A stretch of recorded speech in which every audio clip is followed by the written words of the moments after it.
Welcome to new TV Telugu.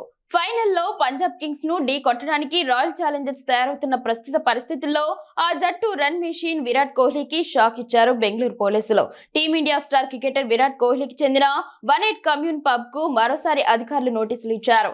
లో ధూమపానం చేసేందుకు ప్రత్యేకించి స్మోకింగ్ జోన్ లేనందున కేసు నమోదు చేసినట్లు పోలీసులు వెల్లడించారు. గతంలో కూడా విరాట్ పబ్ పై కేసు నమోదైంది. సమయానికి మించి పబ్ ను నడుపుతూ ఉండడం వల్ల గతేడాది జూన్ లో 18 పబ్ పై కేసు నమోదైంది. ఇప్పుడు మళ్లీ సరిగ్గా ఐపీఎల్ ఫైనల్స్ కి ముందు ఇలా జరగడం చర్చనీయాంశం కానుంది. Cigarettes and under tobacco products act కింద ఈ కేసు నమోదైంది.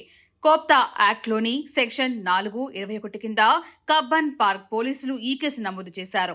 రెస్టారెంట్ పరిధిలో ఎక్కడే గాని ప్రత్యేకంగా స్మోకింగ్ జోన్ ను ఏర్పాటు చేయకపోవడం ఈ సుమోటో కేసు పెట్టడానికి కారణమైంది.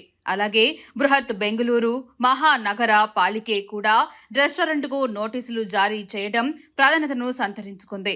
కిందటి నెల డిసెంబర్లో ఈ నోటీసులు జారీ అయ్యాయి. అగ్నిమాపక విభాగం నుంచి నో అబ్జెక్షన్ సర్టిఫికేట్ తీసుకోకపోవడం వల్ల అప్పట్లో బీబీఎంపీ ఈ నోటీసులు ఇచ్చింది. కర్ణాటక ప్రభుత్వం హుక్కా బార్లపై పూర్తిగా నిషేధం విధించటం, పొగాకు ఉత్పత్తులను కొనుగోలు చేయడానికి చట్టబద్దమైన వయస్సును 18 నుంచి 21 సంవత్సరాలకు పెంచిన మరుసటి రోజే 18 కమ్యూన్ రెస్టారెంట్ పై ఈ కేసు నమోదు కావడం చర్చనీయాంశమైంది.